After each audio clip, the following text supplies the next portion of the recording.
I am having some trouble with my audio. So I apologize for that. I thought I had this all handled, but I'm going to keep trying. I can, I think, be heard. I cannot, I think, hear anyone, but since it's just me, I think we're going to be okay with that. So I wanted to, first of all, tell everybody that I appreciate so much your input from last week because the um, the winning atlas is something. Three, atlas is something that I think is absolutely fascinating. You can tell I'm a little bit bent out of shape because of the audio thing. So we're going to just go with the 3i atlas. Last week I brought some information that was kind of basic, relevant to what we were seeing. And I had absolutely the best time with this because it's not something I usually do. I don't do just talk. I usually have a guest and we share information and we go through things. And hi, Kimmy. Hi, Brandon. Thanks for being here. But this is something that I am a member of the Scientific Coalition on UAP Studies. I'm not a rocket scientist. I'm not a physicist. I'm not anything except a participating community member. But I am vastly interested in this, and to be afforded the opportunity to spend time with the scientists who are members of this group has been so educational for me over time. It's one of the coolest things that I've ever had an opportunity to do, and I'm very blessed to be given that opportunity because I've followed them for a lot of years. I have attended their conferences and reported on them, shared them. And this is something that since I was young and saw things in the sky, and I don't really share much about that either, but it's real. And so I just thought when I started hearing about this comet that it was something I needed to share with people. And so last week was basically general information because it hadn't come out from around the sun yet, and there wasn't a lot known. And I thought, well, heck, I'm going to just do this. And I had fun because the research was there. And if it's something that fascinates you as well, there's a lot of different places that information is available. And one of the reasons I decided to do this show today is because I've been watching for it myself. I have a Dobsonian telescope, and I am not the most gifted person with it. It's relatively new to me, but I am wicked cool with my sighting telescope. But it's amazing. I have not yet seen this comet, but I'm not sure it's a comet. I know that there's so much yin and yang and blah, da, da, and a lot of strong opinions relevant to that. But it's not behaving like something that's just, passing through has that I've seen any record of. And I find that interesting because when Avi Loeb talks about this, people who are also science-based, and make no mistake, he is science-based. He is a researcher. He is brilliant, as are most of the people I know in this field. Nobody goes into this on a whim, and most have got military training and just follow up with that. Once they come out, they'll work for a government agency of some kind, depending on if they're propulsion or design or whatever. It's something that fascinates them and they stay with. And I found that there are a lot who have had or seen, experiences that made them want to feel like that made them feel like they needed to stay in the research side of this, for lack of a better and less discombobulated explanation. So I was just so interested because when I did stuff last week, it was something that I wasn't real sure what I thought of it. I knew it was just anomalous. I love anomalies. I knew that it was something that was going to be considered a big question mark and a big deal for humanity. And because if this thing were to be even some of the weirdness that people think it might be, there are going to be thought process repercussions at least, right? So, it would be something we would have to wrap our mind around. The fact that, what would you think? If this were something that you came across and it were actually a craft, okay, of some type, because we've sent unmanned craft all over the place. Hey, Lori, we've sent unmanned craft as far as we can go, and they're still going. They're like, greetings from Earth kind of stuff. I never thought that was a great idea, but don't send a roadmap until you know who you're giving it to. But it's one of the things that all of my life I have seen things in the sky that I couldn't explain. And that started when I was in 7th grade. And it's gone on periodically. It's not all the time, but I'm a hammock layer. I'm a dog walker. I'm outside at night. I like to watch the stars move around. I live in the South. It's easier to do that. But to me, being outside and experiencing this really makes the interest level higher. And I have found that my friends who hunt, who are out in tree stands in the middle of the wee hours of the morning, I've never understood that. But because it's cold, right? It's cold. But in fact, that may be where Carl is right now, is either coming down out of a tree stand, or I don't know. He loves to hunt, and he's good at it apparently.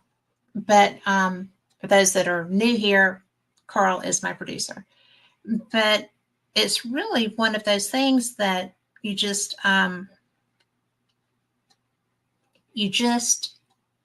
know that you see things you can't explain. I'm also, to be full disclosure, I'm a paranormal investigator too.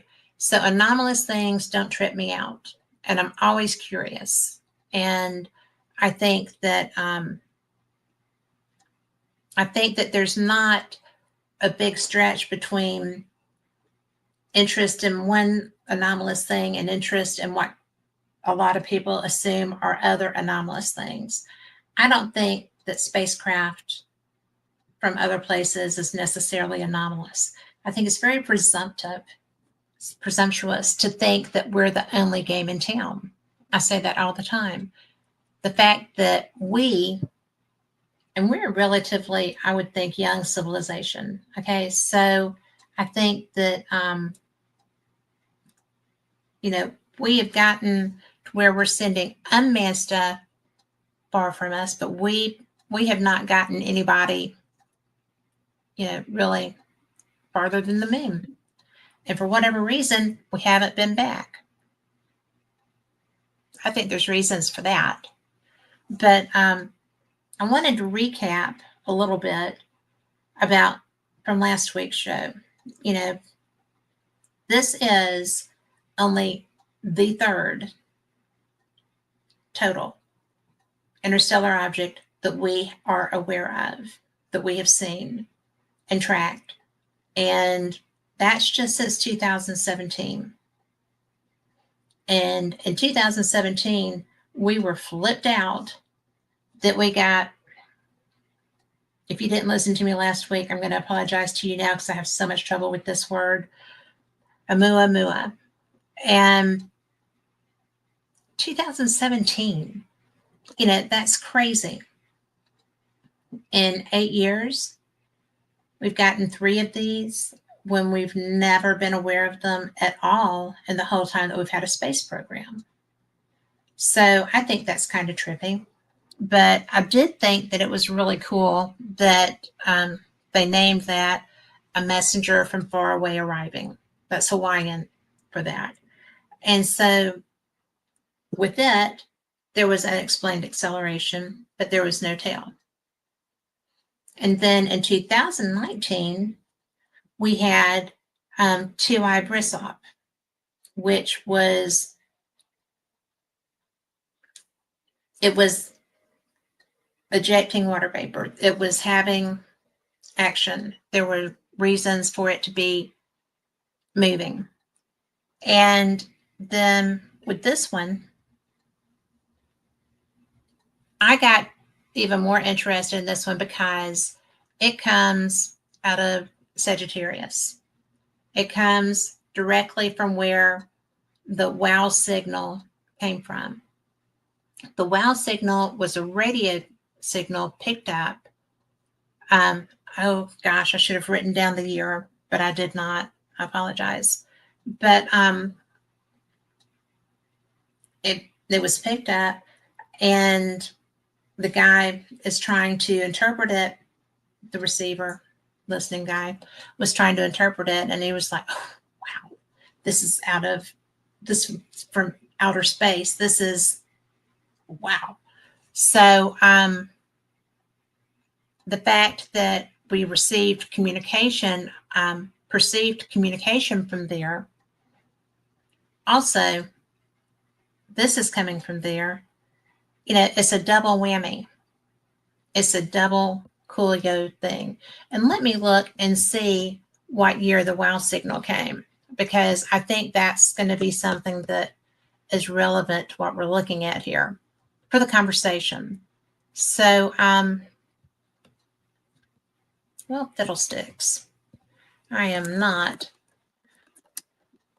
I was having a little bit of issue trying to get on tonight, so I'm a little bit discombobulated, trying to get all my grieving going on. So we'll find out the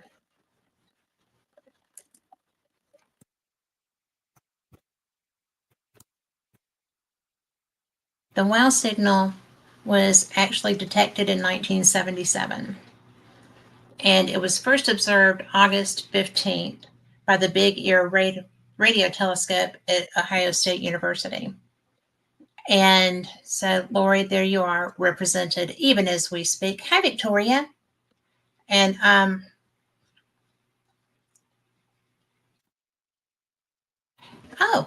Victoria Monday said that 3i Atlas hit perihelion at the very same degree in the same sign as her natal sun.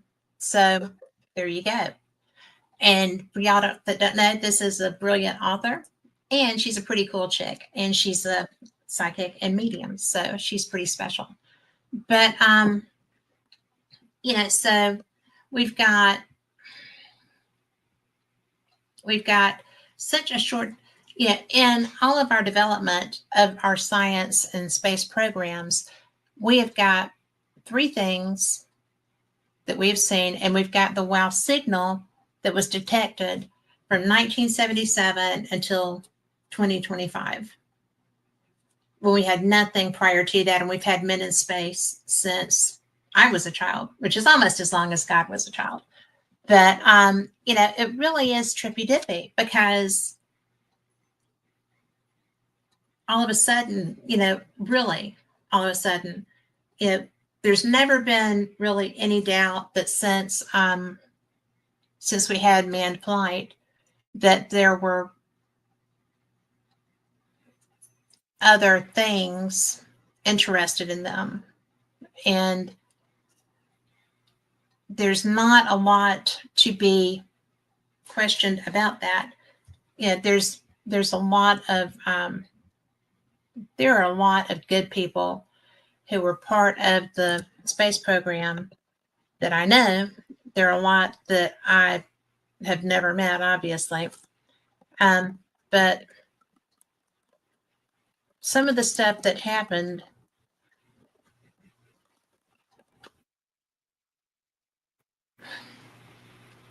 is just weird.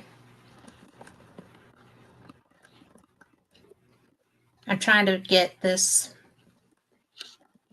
There we go.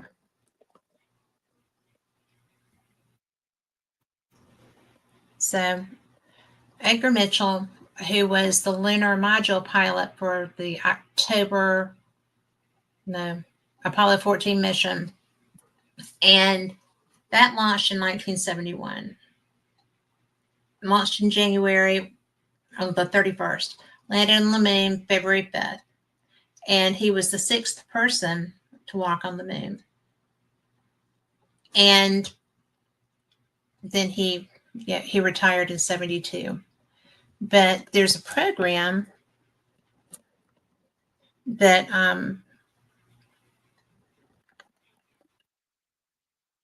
he was a very large part of. And if I could type, I would have all of this.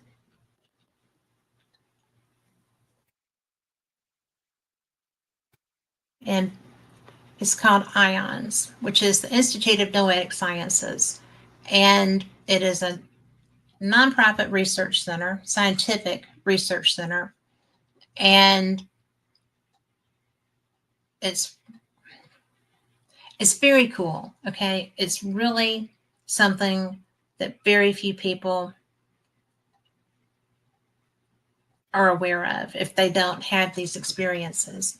But it's Institute of Noetic Sciences, and it's a nonprofit scientific research center and direct experience lab specializing in the intersection of science and, well, gosh, now I can't remember. I will get it. But experiences. It does a lot of different things. It's profound human experience. There's consciousness. They do so much. Dean Radin is, I believe he's the director now, but if you will look at them, it is Noetic, NOETIC.org. And I'm telling you that this group does the most amazing research. They have publications, they have groups that you can, seminars, webinars that you can participate in. They have, they're just trying to bring people who have abilities or people that don't. Is trying to bring knowledge and knowing together. It's how humanity is connected, how we have, like, an example. I'm getting tongue-tied, guys. I apologize. But it's so cool because it's working in how we have interconnectivity. When I am upset or something happens, my husband can be at work and I'll get a phone call. My husband he's very empathetic to me. He's very loving and caring for me, but he is not an empath per se. He is not psychic. There's nothing except for the bond that we share between us. We've known each other since I was 19. That's a long time. So anyway, it's really pretty cool. And, my best friend is in chat, Lori, and we have connectivity of that nature also. And if one of us is upset, generally we can tell that. I think that Victoria is talking about the Hopi prophecy, was speaking about the blue star appearing at the end of the fifth world. Oh, come on. It turned, now 3i did turn blue once it came around the sun. And that's true. But, I've also seen other blue stars, but that is a great point. But, the whole thing with this is simply that nobody knows what this is. There's a lot of speculation. There's a lot of people that are like, oh, it's all aliens. And, it is an unusual craft because we don't understand it. Doesn't mean that it's not something that's natural. I think that,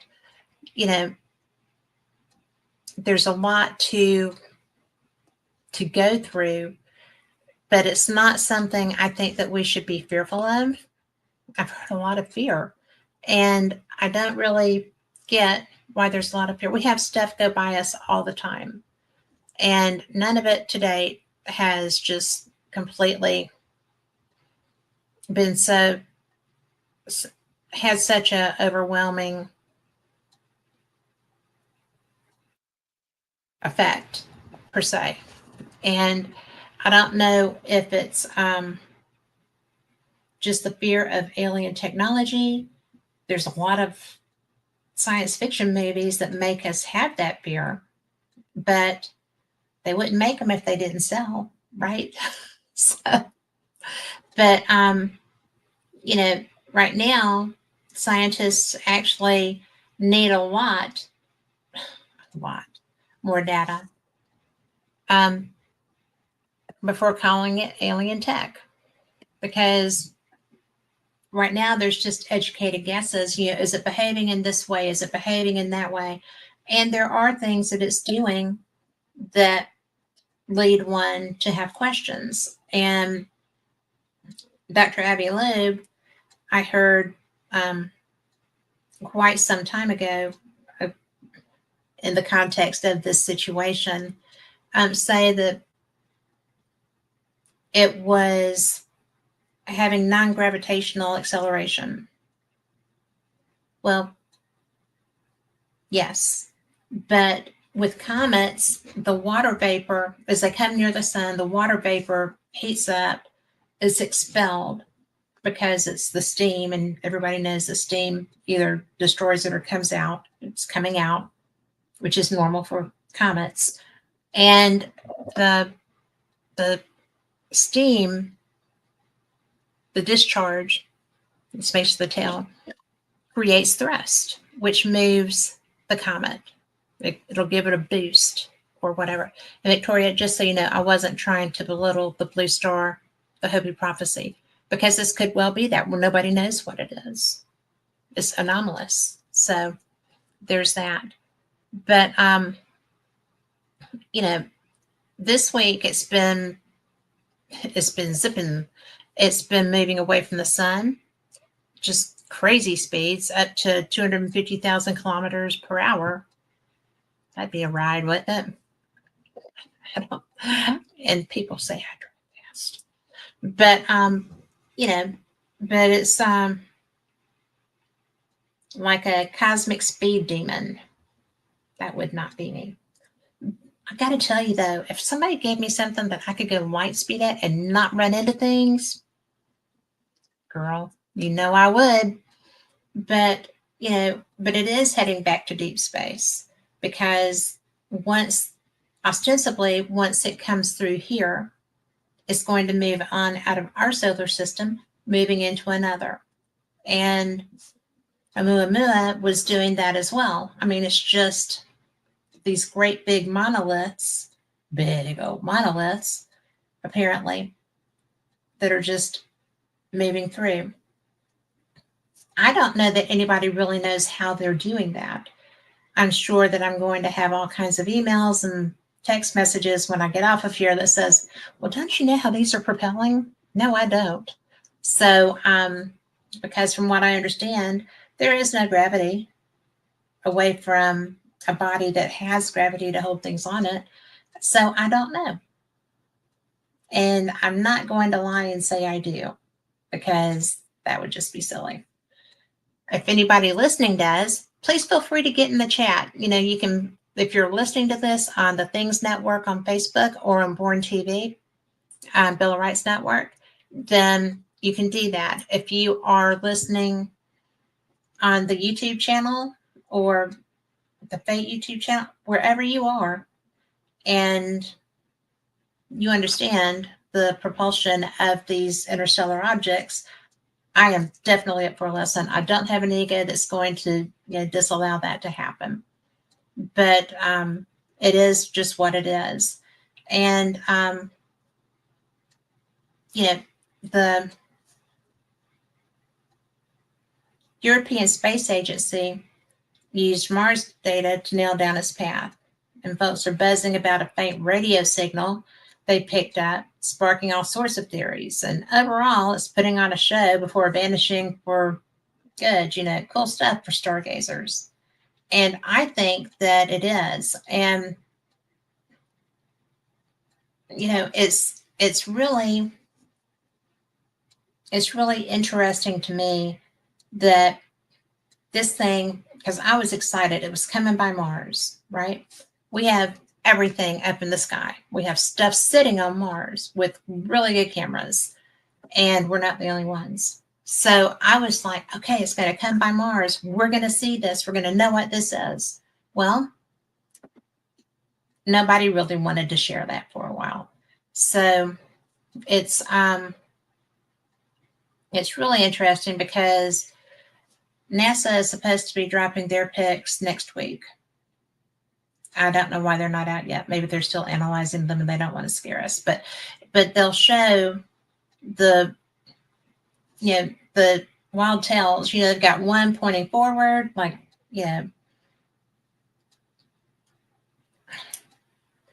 an anti-tail from the gas jets, and then a fresher, brighter one trailing behind that popped up after fading out.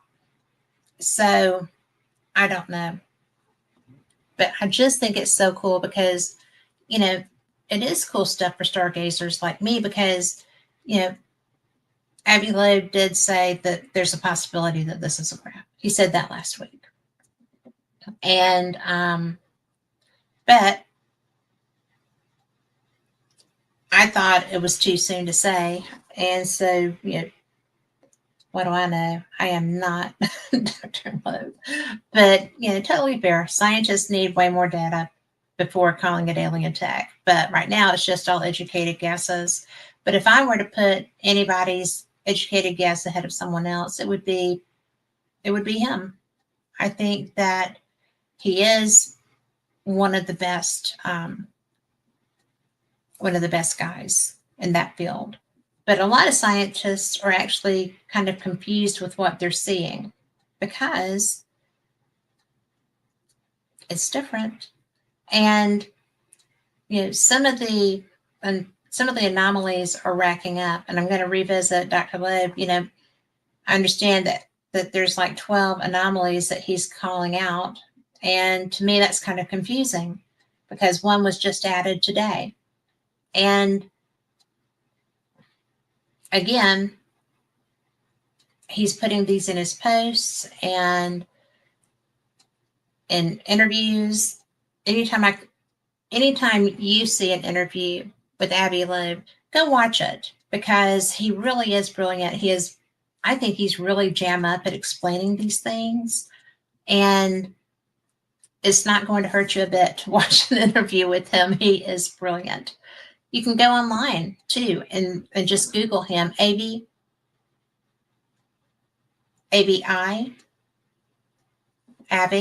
Loeb, Loeb. He is a professor at Harvard. He's over all kinds of programs, but just find him and you will absolutely get a great education, even through YouTube. But he's been cataloging these, we'll call them quirks of this comet. And he's called out 12 anomalies that don't quite fit the usual comet playbook, football-oriented town. But so just to kind of break them down,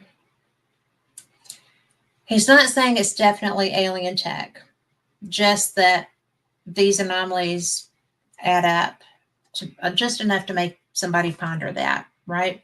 So, one, its path through our solar system is retrograde. It's going backwards from how things normally do. So, and it was lined up precisely. Like, so it was like, aimed straight at us. And I don't feel like we should take that personally, but it was just, the trajectory appeared to be pointed our way. And so, two, there's no cometary bow shock or ion tail when it's zipped past the sun. And so most icy wanderers show those off. That was one of the things that when I was reading this last week, trying to get ready for this, I didn't really understand that. I'm not entirely sure that I do now, but the interaction which creates the tails are the ice is melted, it steams, it blows out, and it can blow out. You've got the dust and stuff on it coming one way from the motion, and then when you get a blowout that way, it's kind of like, and it's stuff moving in both directions. It's kind of cool. That's why there's two tails. So the non-gravitational acceleration boost I mentioned before, is speeding up more than gravity alone should allow. And that's hinting at like hidden pushes. And, obviously the thrust coming by the sun, that's there. So I'm not really sure why that was something that caught his eye. Maybe it was just too much for what was expected given the propulsion they knew they would see. And that's a mathematical equation that is beyond my ken. Not really. I could do it. But these are people that do that all the time. For the weird anti-tail that's pointing forward like it's got exhaust blasting ahead of it. And, instead of just the trailing behind. That's unusual, apparently. This was kind of cool. A sudden new tail popping up after the old one faded out. So that kind of flips the script, right, on how comets fade. Then, and I mean, I'm serious. I did not know that there was an ebb and flow to comets. I thought that they just kept on, as they were going, because I've seen comets go by, and that's pretty cool. I was so, not going to lie, the only one I've got a lot of experience with, and it's not a lot of experience, Halley's Comet. It hung over this beautiful place outside of Birmingham, and it's owned by the people that own Hallmark, and it's just a beautiful farm. And Halley's Comet was up over their farm for a while. And so if you wanted a photo op, you could get one. But so I just found that interesting. But the weird anti-tail pointing forward like it's got exhaust blasting ahead instead of the dust trailing behind.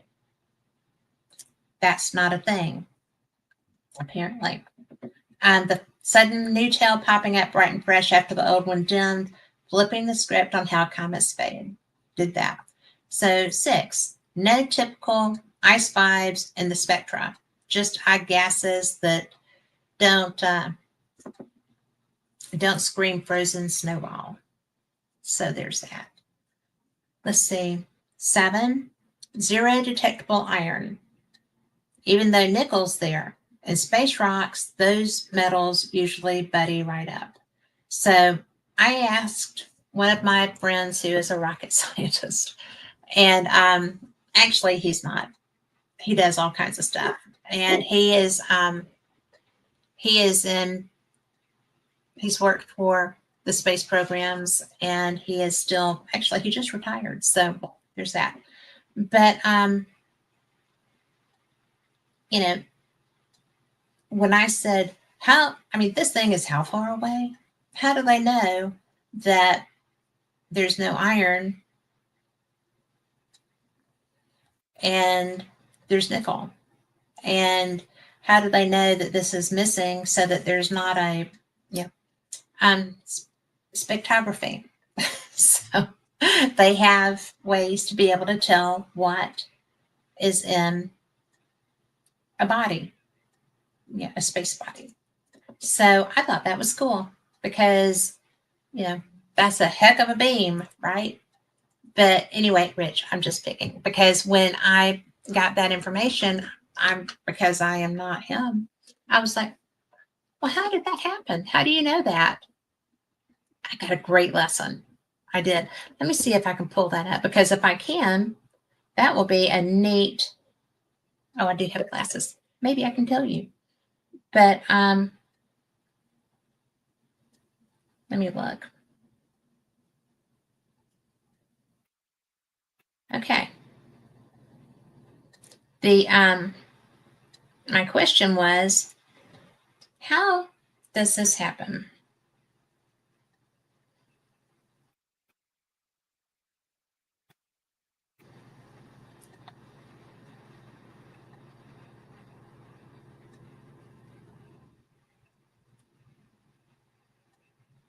All right, solar winds can play havoc, usually creates the comet tail. And so there was that. But the spectrograph can tell you composition, temperature, pressure, magnetic motion, and speed as well. And it's like a diffraction. So the comparison I got was, ever seen a rainbow? Light is diffracted through a glass or a raindrop. If you have a diffraction grating or a slit in a camera lens cap, you can mount it to a telescope and get a picture of the elements on a picture. So, rocket science, I'm telling you, I am so blown away by these things. I'm so blessed to be able to talk to these people. So, I love that. So, anyway, so there's no iron, which there should be.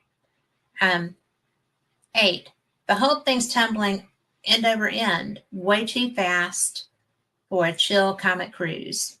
So that's something that, you know, I found that fascinating because my idea of comets going is just like boom, boom, boom, boom, boom, boom, boom, boom, boom. And that's the way that Oumuamua was portrayed in every image that I saw and every person I talked to. There was never a tumble. It was just like a. So to me, that was interesting. And also, if it's tumbling, it doesn't make sense on how those steam jets can provide that kind of thrust and it be controlled. And let me see, we have comments here. A two-ply tissue that's been pulled apart and then a comet was placed between the two tissues. Yes, that's pretty much it. So, but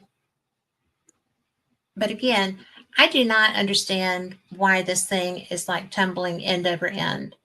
And I know that all of the imaging that we are shown, it looks like a ball with a lot of, you know, looks like somebody's been on a driving range just taking shots out, right? Bad golfers. But to me, I don't think tumbling is the way that these things are supposed to move. course, nobody asked me my opinion. I didn't get any input on how these things move. So there you go. But it is going wide open with a choke out. And if that were, I've never heard anybody say that about another comet. So the ninth one is no visible dust coma or halo around it, just sharp edges where you would expect the fuzzy glow. And I don't think I have that graphic. Let me look. So, because I tried to keep this.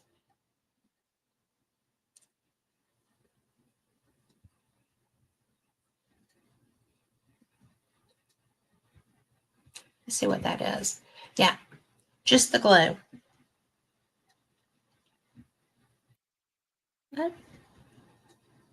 You know, it's right there has a glow. This was from July 21st, so that's several days old. And then here it's just kind of like it's got the tail on it. So that doesn't make sense unless this is not really where I pulled it down. It said that that's what it was. We'll go back and look here in a minute. But anyway, it's me. So this one's trippy. Okay. To me, this is pretty trippy dippy. There was a faint radio blip that they caught. Could be natural, but it's oddly structured. You know, it's like a signal peeping through the noise. And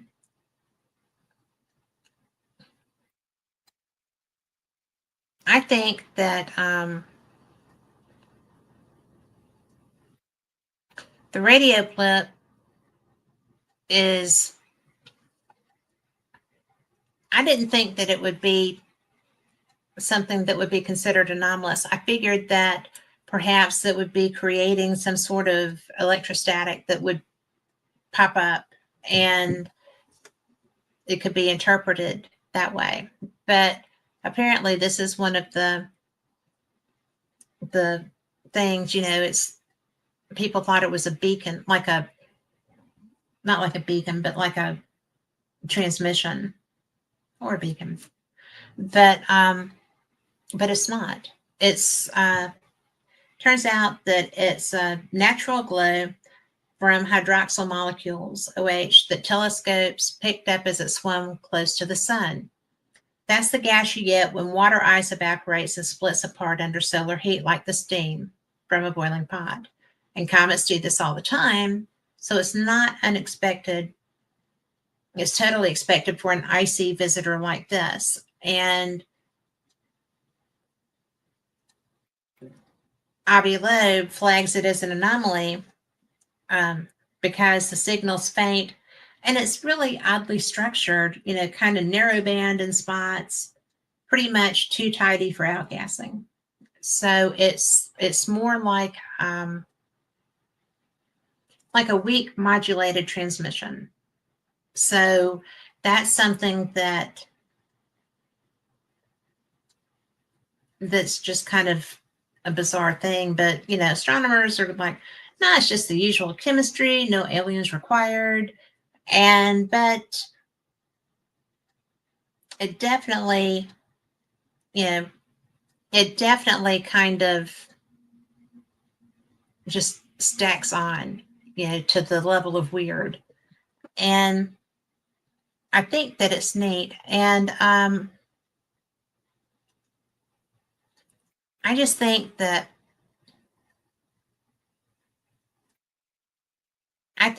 the structure of that is kind of what makes it even questionable, because when they said oddly structured, narrow bandwidth, it's like a radio signal that we see in our transmissions. And I don't really know what makes people question that. And that's the hook.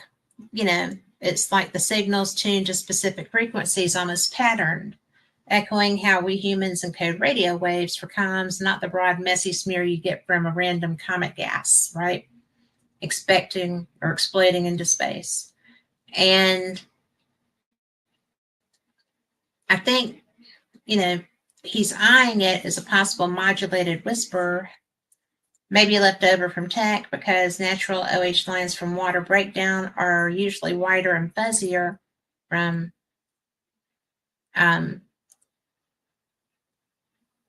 Doppler shifts and turbulence. So, but a lot of people, you know, pushed back pretty hard on that. And they said it's just the hydroxyl radicals, back to the hydroxyls again, absorbing radio waves at precise wavelengths, totally standard comet chemistry. And so no encoding necessary, and any structure is from the telescope setup or the gas flow lining up. And I just don't even know what I think about that. But the flip side is that no one's caught a repeat or, you know, decoded yet. So it's 90% natural, 10%. But fuels that little bit of wow moment. I think it does. And I just find it fascinating that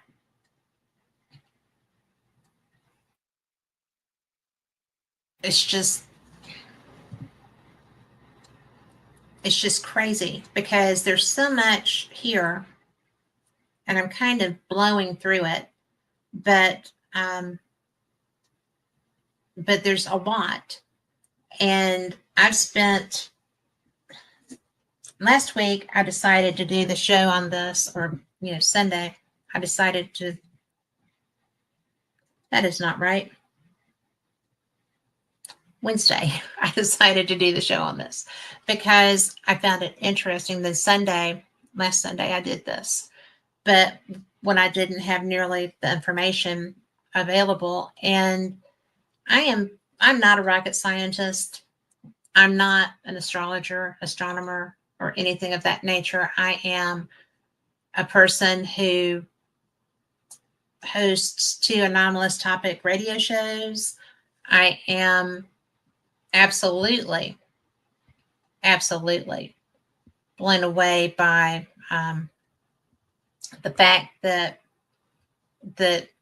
this is something that is a natural phenomenon, but it's blowing a lot of scientific minds out of the water. And these are people that I know, and I don't mean blowing out of the water like their hair is on fire. I mean blowing out of the water because this is so cool. And this is only the 3rd one ever, and it's happened in this short time frame. And this is something that absolutely, positively is unexpected. It came from some place that we've already had anomalous experiences from. The WOW signal was quite something. It's never been repeated. I have spoken with Seth Shostak, who is SETI, and he has assured me that there's never been anything indicative of extraterrestrial life, his experiences with the things that they've researched there. For probably 10 years, I had my computers running the SETI program. It's a global thing. And I never saw anything. So the fact that now all of a sudden these objects are showing up, they're coming through deep space. They're, you know, here we had an energy burst, right? That people thought was a radio signal, narrow bandwidth, specific, then it's just really something that you wouldn't really think that this would be something that skeptics would be looking quite so hard at discounting. They're looking for a way to discount it. But they kind of are. These are the same people.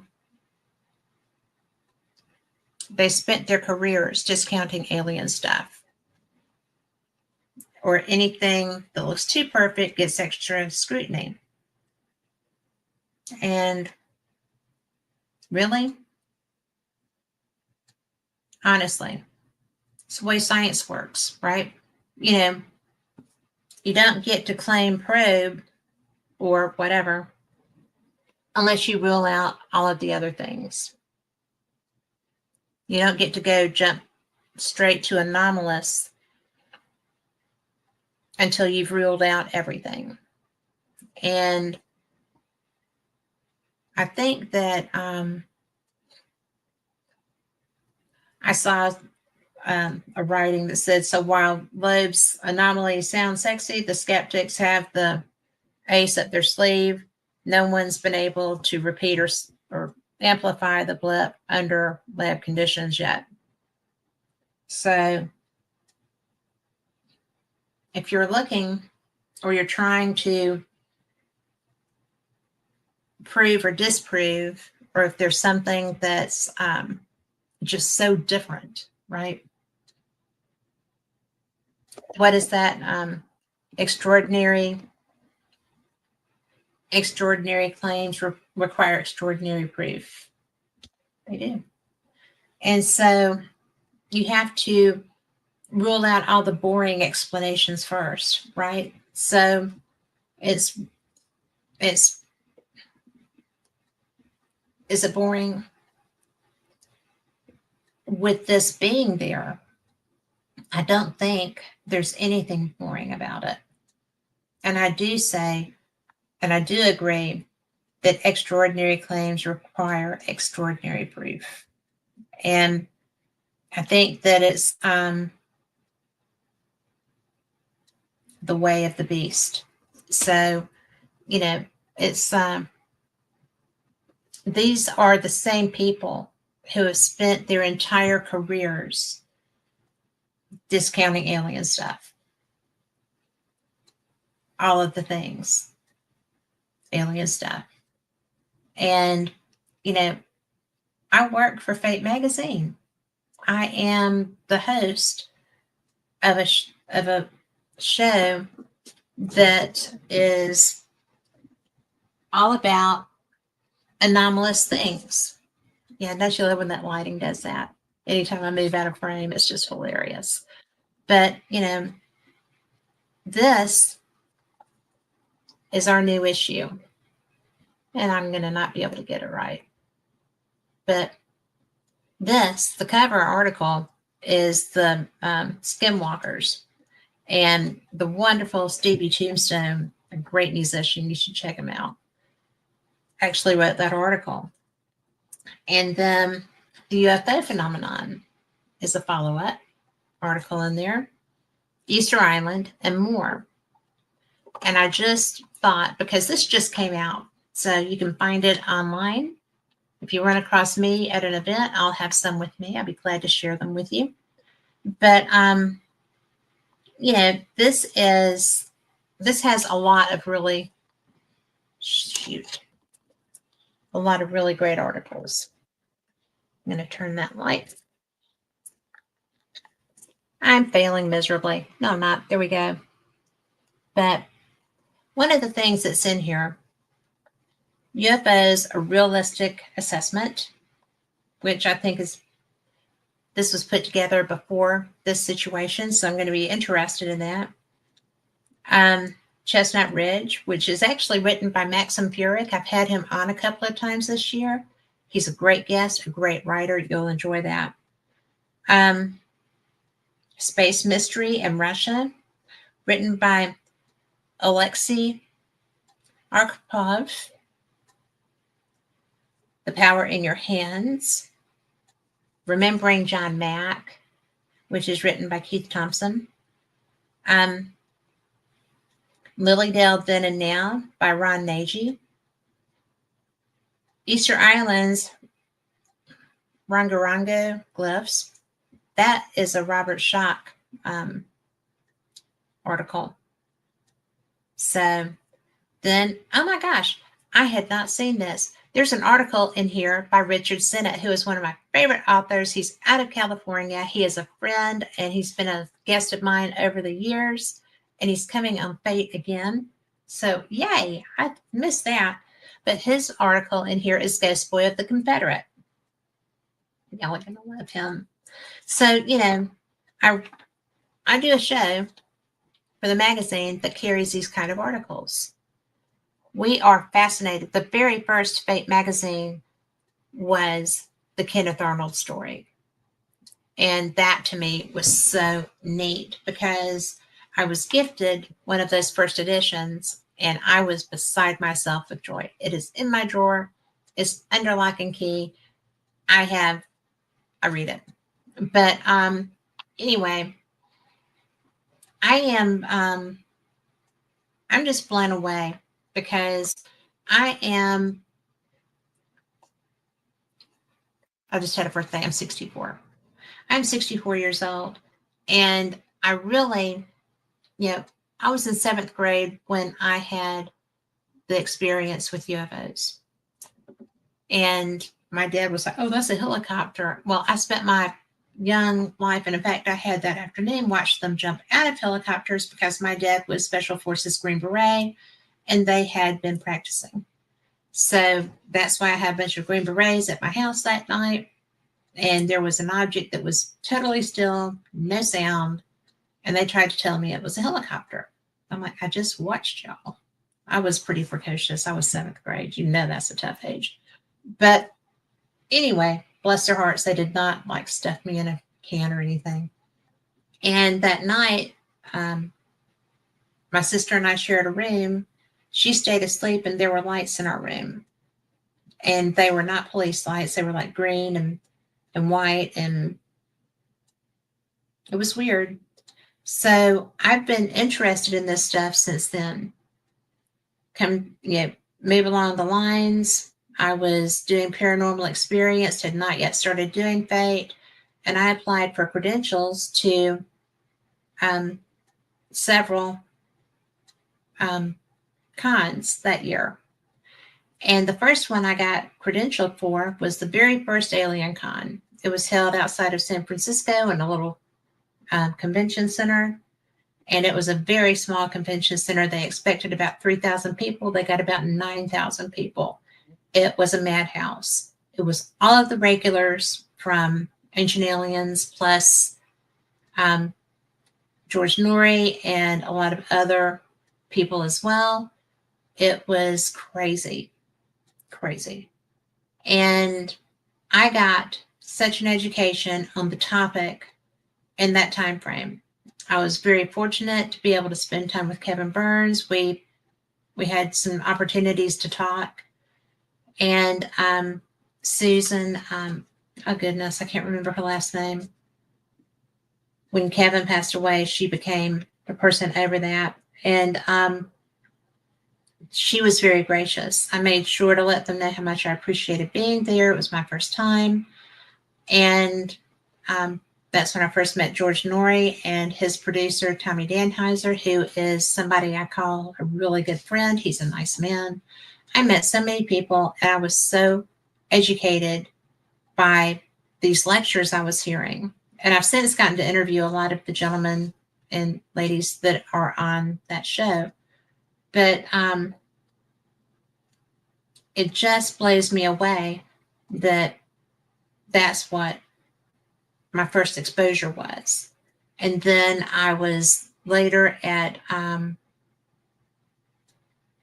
is it that same year? No, it was the next year. I was at Contact in the Desert, and I was at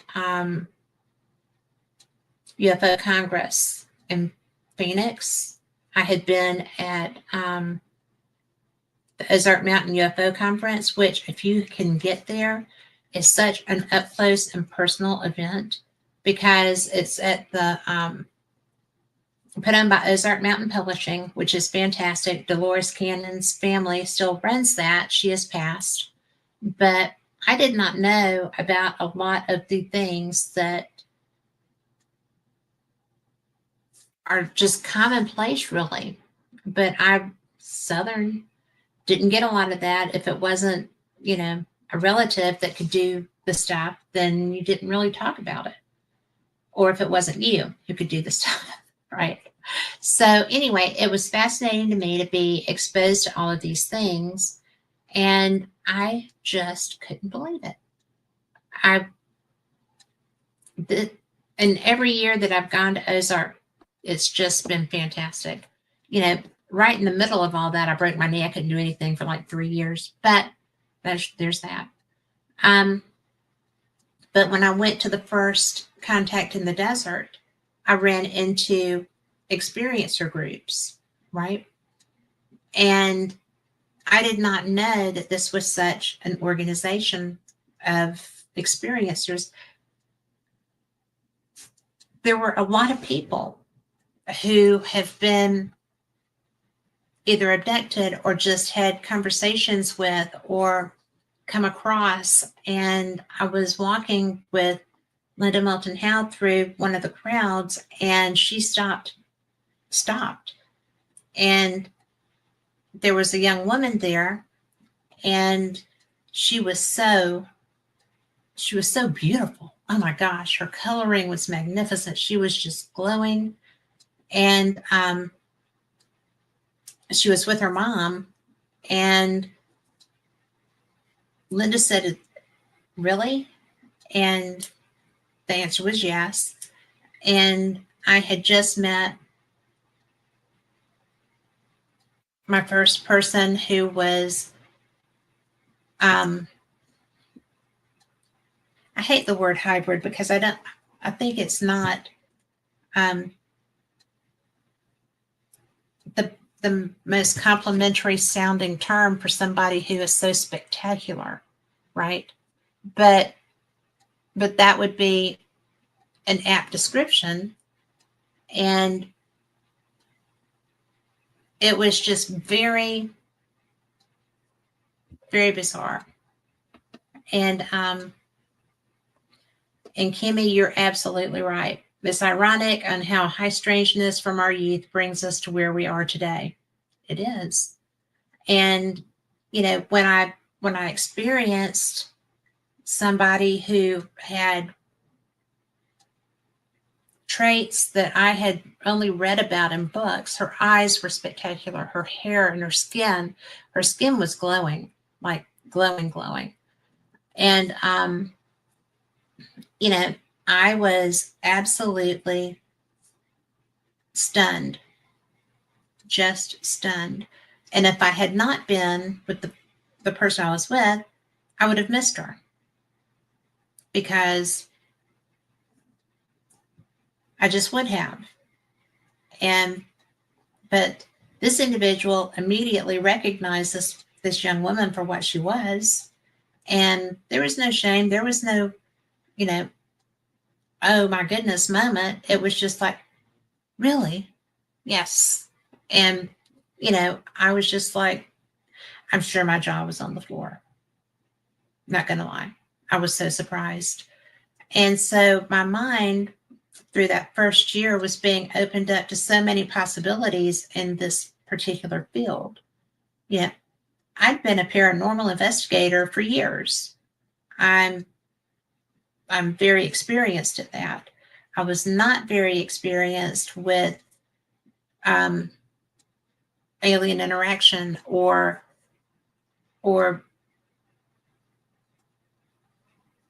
relationships or things of that nature. In the course of my conferences, I met a woman that I really thought was very cool. And she had shared her experiences in a book, but she was very nervous about it because she had just written it. And I had her on, and she got very, she did the show. I thought she did a fantastic job. It's a very difficult topic, but she had written a book. I'd heard her talk about it at a conference. That's where we met. And so I invited her to come on. After the show, she was very tripped out and asked me to pull that show down.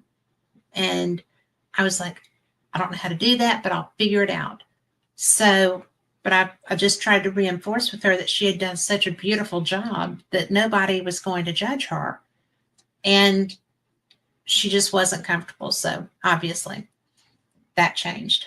But it was so, I learned how difficult those experiences can be for people. And, now when I sit back and I think about it,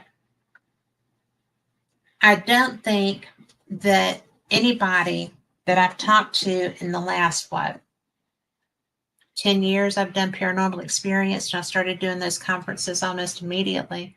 I don't think I've spoken with anyone that would have had a comet that people think is a craft on their bingo card for this year. I didn't. I look at the sky all the time. I see things all the time. And I know that most of that is going to be natural stuff. It's going to be, our craft. And hey, Nicole, I have had this alien. His name is Al. My husband got, my first Al was blue. And so my, he died. I have dogs and he died. So we had to get a new guy in. So he is Al.2. So it's just so interesting to me that, I didn't like the idea of skinwalkers. In fact, when I was first doing this, I got a book by a guy named Ryan Skinner, who had written the Skinwalkers book. He was somebody who was young at the time, kind of foolish, right? That's what you do. And he lived near the Skinwalker Ranch back when the original family that had the issues lived there.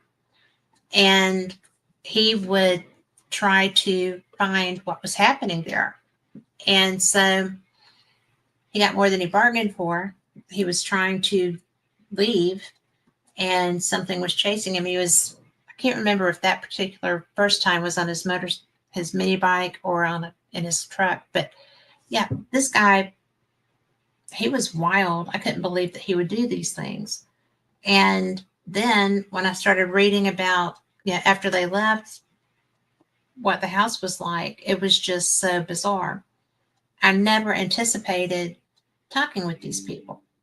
And so I'm sorry, I have to check something out because my plug is saying that it's not plugged.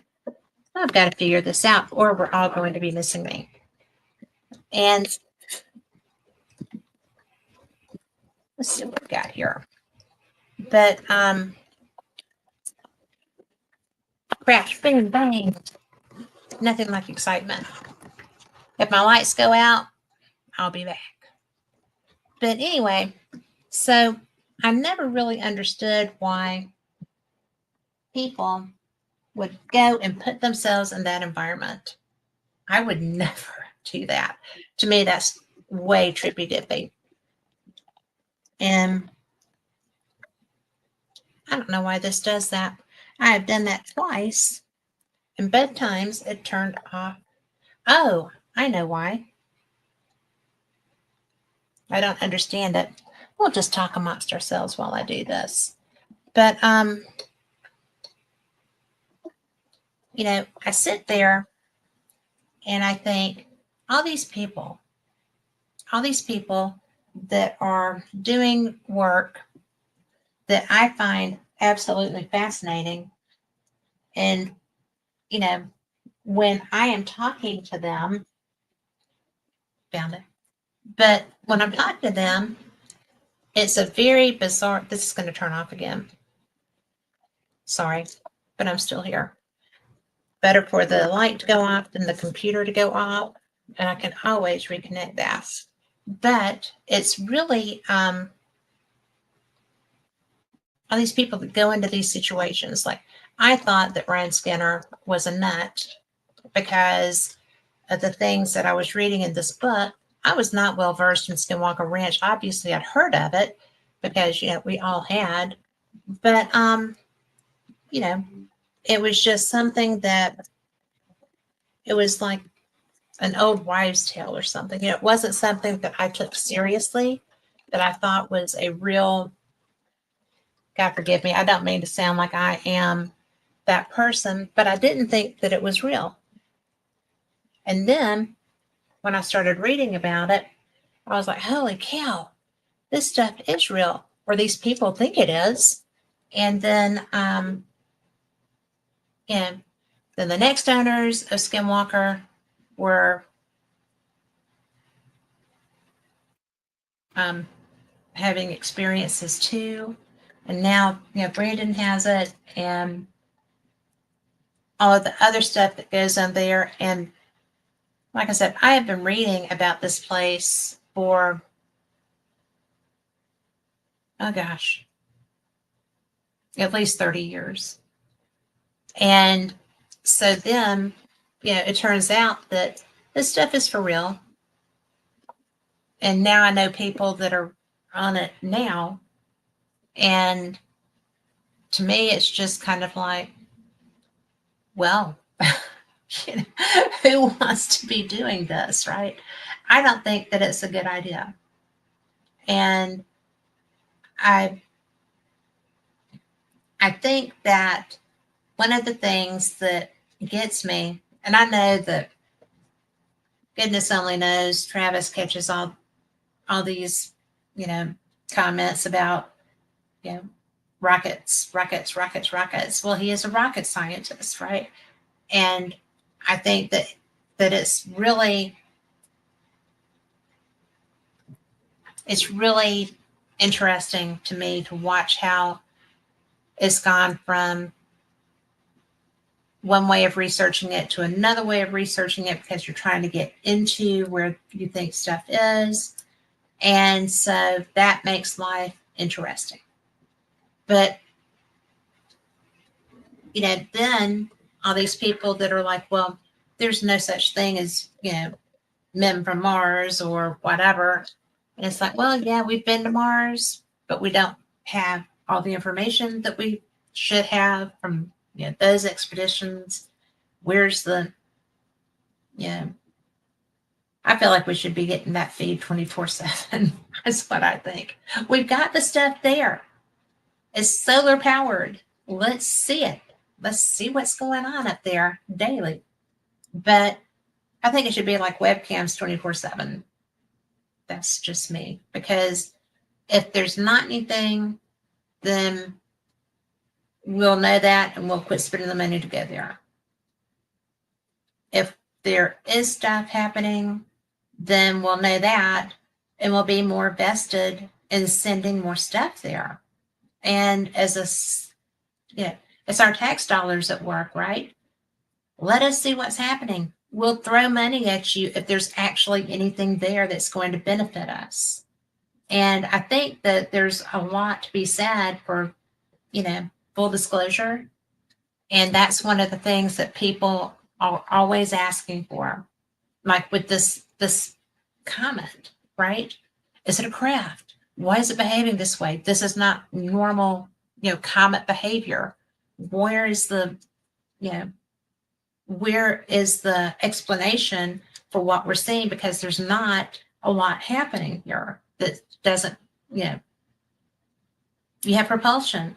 You have unknown methods of propulsion happening ostensibly. So let's find out why somebody that knows this stuff thinks that this is anomalous. Let's find it. And,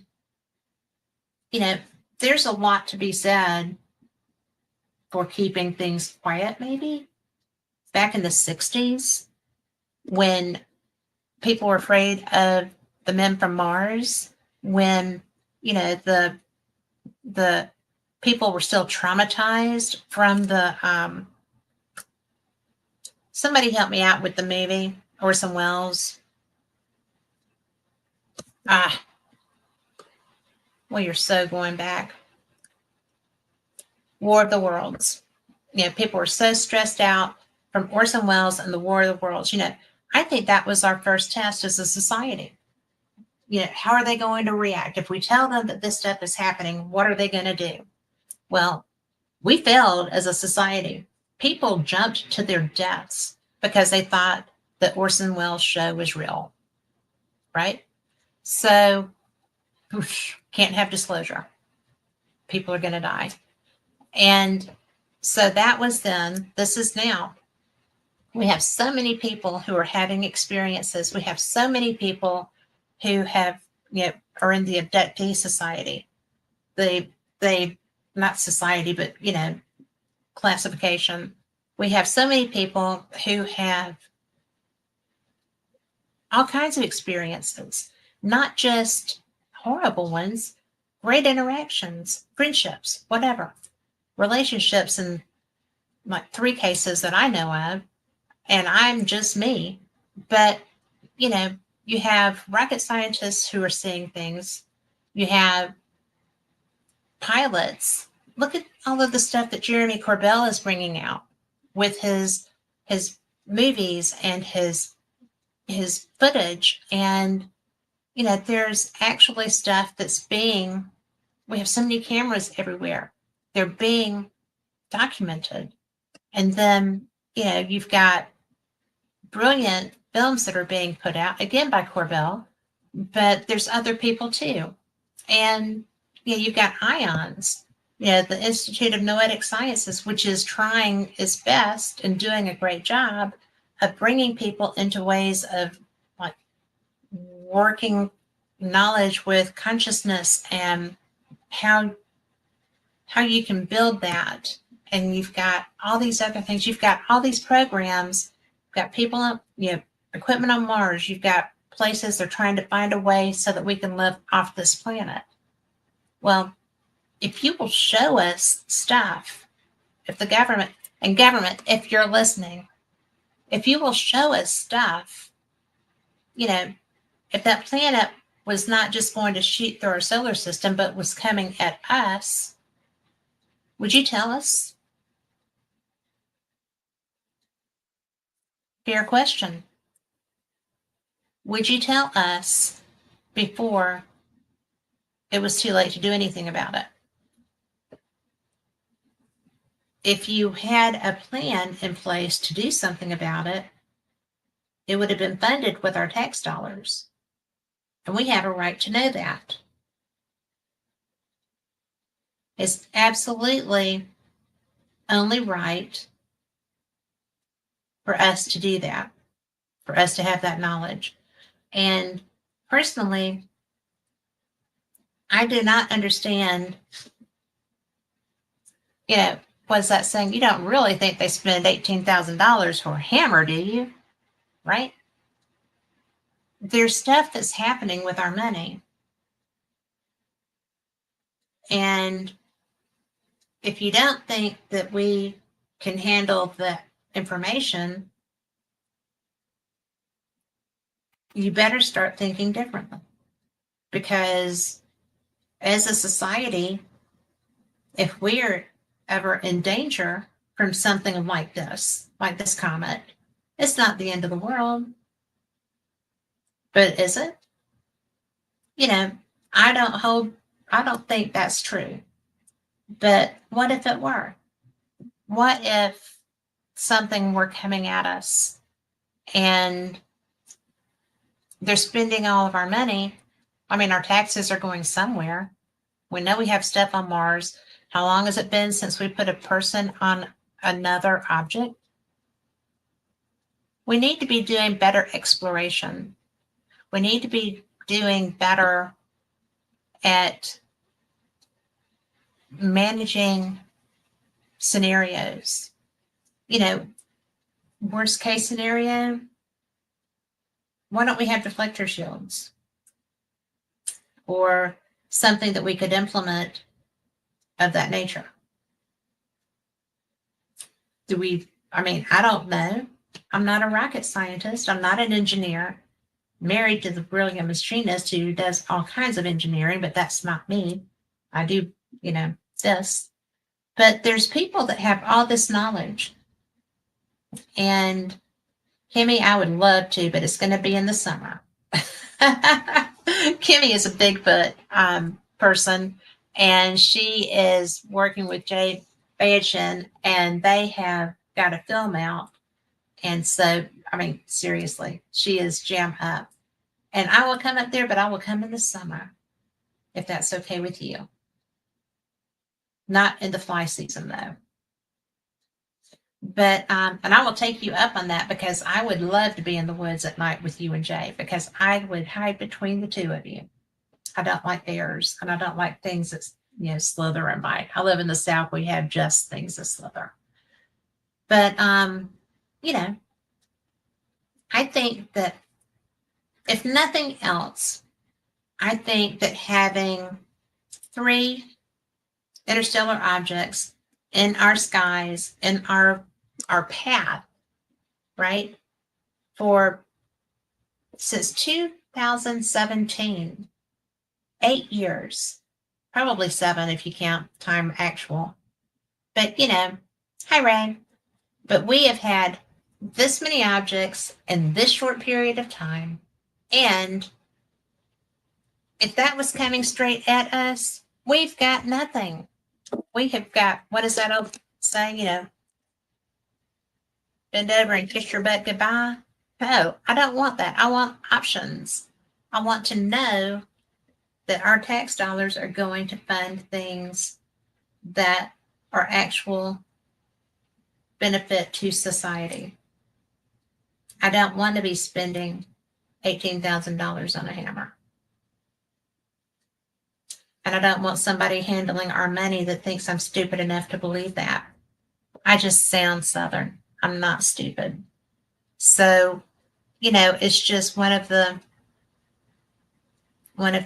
more exciting things, I think, of our time, that we have this coming through. We had a Muamua coming through. We have, Tuai Brissov coming through. We've got, so far, 3 experiences. So far, officially, we've dodged a bullet now 3 times if this one doesn't hit us. And what's happening to protect us from these? And, if it's a craft, you should tell us that too, if you find out that it's a craft. Because we could handle that too. So, I'm on my soapbox. It's standing right here under my feet. I should probably step off right now. But, what do you think? We've got some people in chat. Nicole, do you think it's from God, the comet? Or Al? Because you were asking me about the alien. And it's nice to have you in chat too, by the way. But, I just think that, what we have happening, this is the 3rd time in 8 years. And it's actually, let's see, a little over 7 years. But, 2017, that was kind of interesting. But it also had unexplained acceleration. And it was just a rock. They actually showed what they said were images of that, right? So it did look like a flat rock. But it was what they showed us was of it just kind of, like zooming through. Just zoom, zoom, zoom. And it didn't, from what they showed us, it didn't have the tumble motion. It didn't even look like it rolled based on what they shared, it just looked like it was like a surfboard going through, right? It was just flat. And it was flat. That was a very strange looking thing. But it looked like it would have made a good skipping stone, right? If you could hold it in your hand. But and then I don't recall seeing, and correct me if I'm wrong, if anybody in chat saw it, I don't recall two-eye bristle being reported on so much. Do y'all? I absolutely don't. I was surprised when I found it. And of course, that was probably when I was hurt and I wasn't paying attention to very much. So that's always a possibility. I lost a lot of time right in that period, but it's over now. So, and then now we have this one. And it's so much larger. And that's something I find interesting because I thought Oumuamua was huge. And this one, they said, is so much larger. And this one's round. And like I said, the graphics, I think they're graphics that they're putting up. I don't think it's actual imaging of this satellite, of this comet. But it's like a funky shaped rock, like roundish, with divots on it. So has it been traveling long enough that it keeps getting hit? And when it gets hit, that should knock its course off, right? So there's that. So would we actually know where it originated if that were the case, if each one of those divots was where it got hit hard enough to create that and knock it off course? There's so much to this stuff, right? I had no idea until I started talking about it. But I'm just so interested. I guess that the reason that they started changing the name, because like I said, with the first one, they gave it an actual name, a Hawaiian name. It's a really cool thing, a messenger, from afar arriving. It did. So, but again, no tail. So I found that odd. Comets have tails. And then you have, I don't recall Brisov, and then you have Atlas, which is pretty astounding. It really is pretty astounding. So I'm actually loving it. And now I can't get to where I wanted to be.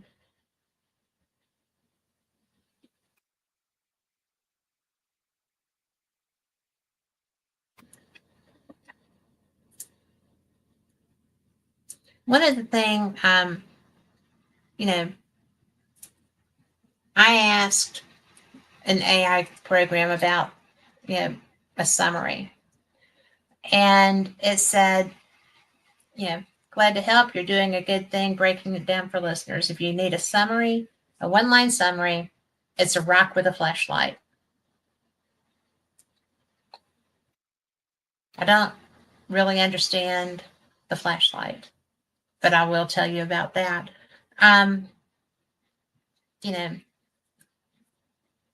Tails, jets, glaring lights. It's something that it needs to be fun. It needs to be a learning experience because that's what it is. We've had 3 of these in this time period, but as far as we know, we didn't have any prior to that, or none that we were told about. So if this is going to be a future thing, then I think we need to be more creative with naming them, make it fun, and don't be so don't be doom and gloom. We know it's a scary thing. We know it's kind of a freaky thing, but it's still a cool thing. It's going to be stuff that our kids are studying in school later. There's going to be books about these things. There's all kinds of really neat ways to play with this. It's there's just so much. Just so much. I think that, if nothing else, we need to be talking about, educating ourselves about what's out there. Yeah, there's so many, Dr. Loeb calls them anomalies, but it's just stuff we didn't know perhaps with the first one. And there was some talk about the weird the weird exhaust that was just like staying in position, and that's probably where it was just venting through. Like with our jets, there's a path for the heat and the thrust to come out of our jet engines. And perhaps the reason that the thrusts were so rigid that they were seeing in the imagery on the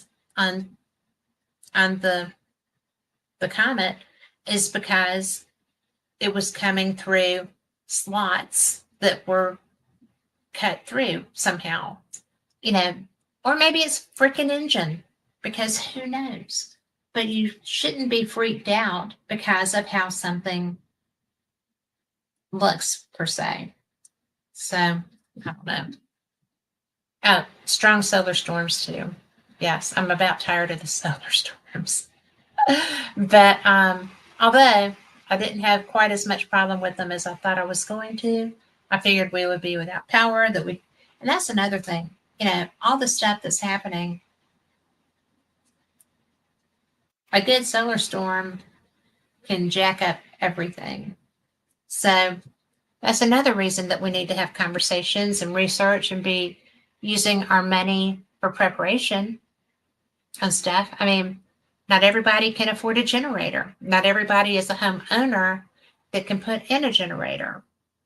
Or, you can't necessarily have, solar chargers and things of that nature are expensive. And in my experience, they have not been very reliable. I don't know why. Maybe it's just me. I know I kill all kinds of batteries and electronics, but it's just my energy.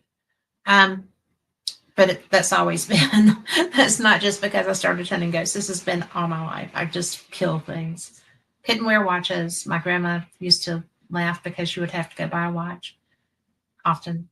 But we need to understand stuff. What do you do? How do you protect with this? I had said something about deflectors for the comets, asteroids, space junk that's coming in.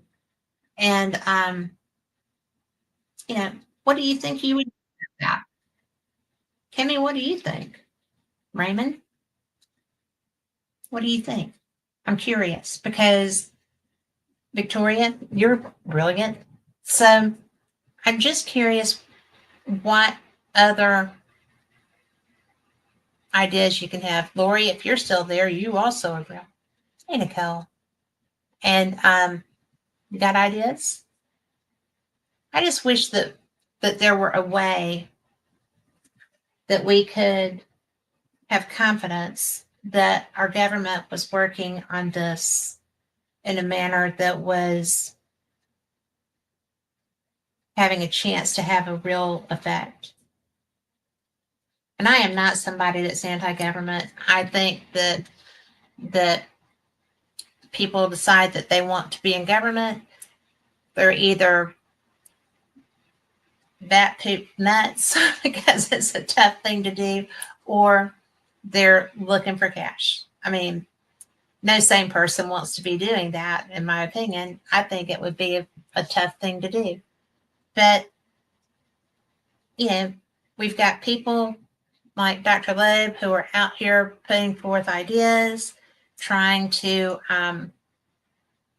understand what's going on with these things. And, you know, the way that we keep seeing this, you know, the thrust. I'm going to change that topic because I want to talk about this before we go. But to me, the thrust is interesting. And I'm not really sure what I think of it, but I know it looks like precision engineering, right? Like thrusters in a low key kind of way, helping it hold formation. And, you know, I've mentioned that they were talking about it, you know, stable gas flows from uneven heating, but those thrusters, no wobble, no blur from the tumbling. Razor straight over 1,000,000 kilometers, no wobble. No wobble. I mean, really. And yet it's tumbling. Pretty good engineering, really. So I wish I understood these things more.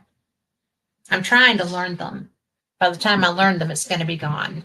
And we'll be looking for the next one and hoping that it doesn't come through and hit us. Although ostensibly this one was coming straight at us when it came out of its solar system into ours.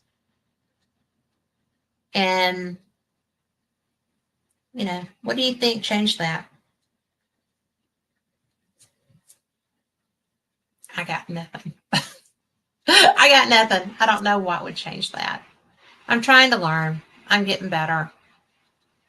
But, you know, it's, and I actually did ask. I asked the program, and it was just like, yeah, that's a head scratcher.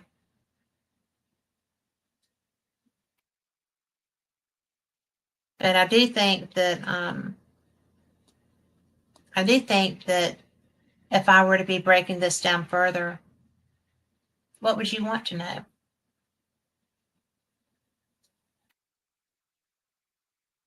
You know, is it with the thrust? Is it something that may be a crack? Because yeah, at one point it's tumbling and you've got all this stuff going on, and then at another point, you know, you have thrust that's keeping it stable, but yet it's tumbling. So what do you think? It's just so bizarre. Yeah, just so bizarre. But I think that it's fun. You know, I think that the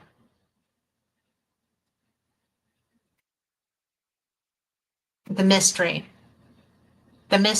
and the opportunity to see this is one of my favorite things. I mean, when I thought that it was already in range, you know, it was cold. I had that. I had my telescope out that afternoon to get it acclimated so that I would be able to see. And I'm looking all, you know, around Jupiter and trying to get a little bit of reach with it. And I was just, but it was also a full moon. I was getting too much light in it. But I'm learning. It's not, I haven't used it that much yet. It's kind of new. And I got it from a sky gazer up in Huntsville that works for NASA. So it should be a pretty good telescope. But I am trying to look at this with wide-eyed wonder and get a chance to see it if I can, and trying to learn everything I can about it, because I think that if we have three this fast, we're going to be seeing more of these. And I really want to be able to approach them with a sense of wonder and not a sense of, holy crap, which was kind of my reaction at first, because, you know, there's a lot of things that can cause a holy crap scenario. And if that's the case, that's the case. I mean, there's not really much we could do about it, right? So panic is futile. Resistance is not futile, but panic is futile. And I just think that there's so many opportunities to learn these things. I think that there's so much more that we can anticipate. I think that we're going to be seeing a lot of these. And I don't know how I feel about that, but maybe some of my rocket scientist friends are busy as bees trying to devise a methodology to not have to leave somebody on that sucker to steer it away. So I don't know what movie that was, but I do know that that was a bad idea. And, you know, I just want to be able to be excited about something like this without feeling like it's going to be a death knell for our society, for our planet, for our environment, for whatever. Because according to things that I've studied in the past, these, not necessarily this, but just regular meteors can create havoc, and we don't even know anything about them. We can't stop them. So I think that it's going to be fun to try to figure out the best ways to handle these things. And I do know that,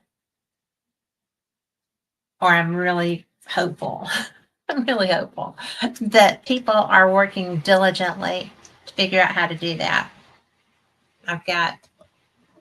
There's so many people who are so smart. And, if we could just have the scientists do their thing and have the rest of the government stay out of their way, except for giving them the funds to do it, that would be ideal, I think. And hello, Rebel Patriot. I hope you're doing well tonight. Oh, did I read that? I do not have my glasses on. I did read that right. Hello. So, I just think that one of the things that I am looking forward to is getting to know exactly what's going to happen. Anomaly number 11 screams precision engineering. Thrusters on a low-key air spacecraft holding formation. Stable gas flows from uneven heating. But man, does it look engineered, right? I just absolutely. I think it's cool. A little scary, but a lot cool. I'm trying to look and make sure that I've gone through everything. So, 250,000 kilometers an hour. That would be the ultimate speed demon thing. I just think that would be fun. I can't even imagine. I have a hard time getting over 100, and that kind of makes me tense. Not that I would do that on a busy road, but I'm just sitting here thinking, I wish I could see it. I wish that it was close enough yet. And My telescope is still acclimating, it's still ready, but I don't think it's going to be close enough to see it.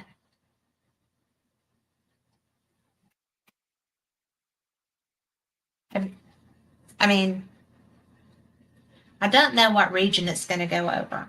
So I think I hope that we can, right?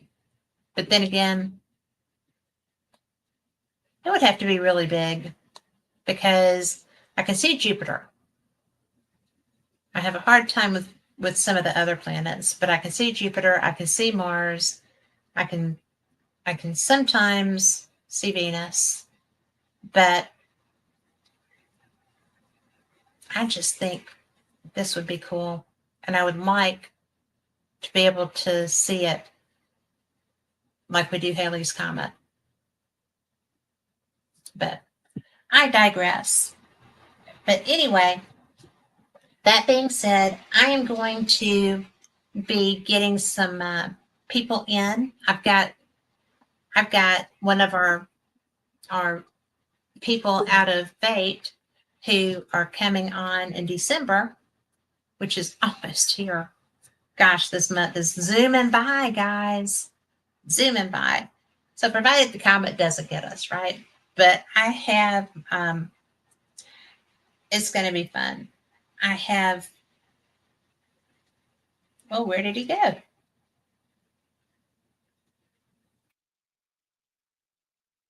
Tony Rathman. I was like, I know he's in this magazine.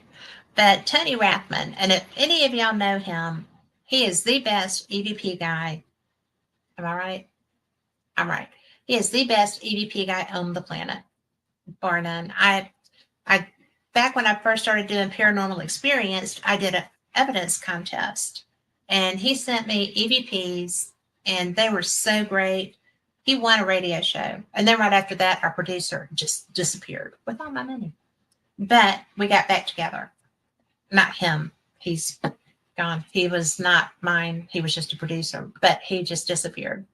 And so Tony didn't get to do a show then. He wound up doing one, and he is brilliant. But his project is called Staticom, and he's going to be on in December. And there's an article that he wrote relevant to the Staticom project, and it is in here. And let's go to page 71. Hopefully they're marked good or well. They are. Maybe. Well, you know what? I'm sitting here saying that. It's not. Now, you may have seen him at a convention somewhere, but this is the Staticom team. And it's Tony and Sherry and Ron and Louv. I probably said her name wrong. I'm so terrible with that. But it's the closest thing to Thomas Edison's phone to the dead. And I have used that. I have used Staticom with them. We were in Gettysburg, and I didn't even know they were going to be there. It was so much fun, but it has encompassed years of research into successful instrumental transcommunication methods and has led to the development of what we call Staticom today, which allows for real two-way communication using nothing but broadband white noise. And I'm telling you, this is the unique methodology gaining recognition in the field is considered by many to represent the future of spirit communication, transcending the limitations of ghost boxes or phone apps. And I will vouch for that because they had this running. There was a room of people, and I heard it calling out people's names. There were people that, came through whose names I recognized, and that was unusual for me.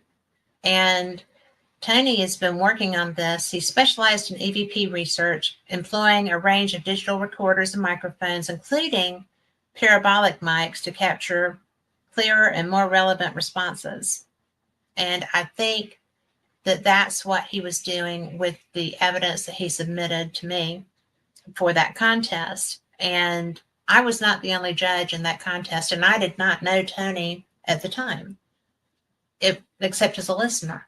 And so for me to get the chance to see his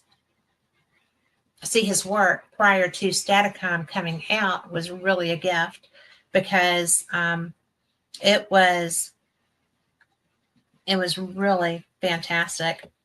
And so his extensive dedication led him to explore the SB7, which notably increased the quantity of responses but posed challenges in deciphering the messages, which is true. I am terrible at picking them out, but I did get a lot. But I get actually more just using a voice recorder, right? Just plain nothing, just doing that. And it's nice because I don't have the background noise of the static. And for me personally, I get really great voice recordings, just plain out of the air voice recordings. And, you know, it's you're going to be interested in this because there's a 3-part docu-series titled Knowingly Talking to the Unknown, produced by Tony, detailing the research conducted to develop the Staticom method based on Ron's, his partner's, initial book about IGC. And it's 4 people who have come together. They're 2 couples. They've been working on this. And it's really going to be an interesting show. I do not know all the ins and outs of Staticom. I've just never asked. I just used it because we were in a convention setting and I didn't want to monopolize them. Although we do not ever try to find food in Gettysburg after hours. It was an adventure. We had somebody actually lock the door as we were walking up to it and then laugh. They were so funny. But we must have looked really hungry. We were just looking for something to go to. And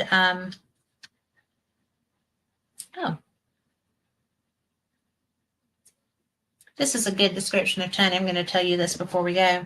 He's an experienced paranormal investigator with 14 years of dedicated research in various global locations, such as Japan and the Philippines. He initially held a skeptical view of the paranormal. However, his perspective shifted after a ghost hunting experience with his wife, Sherry, on a Valentine's Day weekend 14 years ago. Following that experience, they captured voices responding to their inquiries on recording devices, sparking Tony's fascination with electronic voice phenomenon. And I'm going to tell you, when you start doing that and you realize that these are intelligent people talking to you, having a conversation, and I have had an incident where I did not hear the recording until after I'd already gotten home.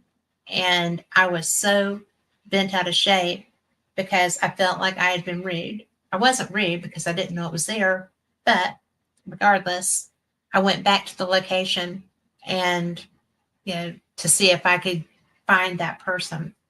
And then in another instance, I could not get into the location because it was being torn down. And I felt so bad because I felt like that spirit had tried to communicate with me to let me know what had happened because I didn't listen to the voice recording then. And I was actually in an emergency room of a hospital that was coming down. And I just said, did everyone in here die of a heart attack? And when I got home and was listening to that recording, it said, no, they shot me. And there was so much pain in that man's voice that I was like, oh my God, he was trying to talk to me and I walked out. I didn't know.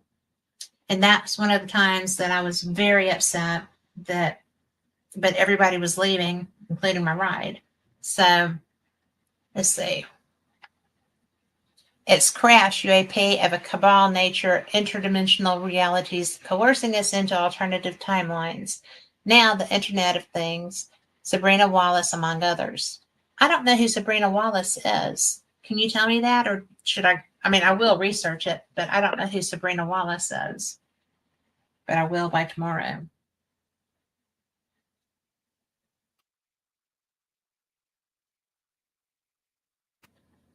And why do you think that it's what alternative timelines do you think it's trying to coerce us into? Not being difficult. I'm just wanting to know.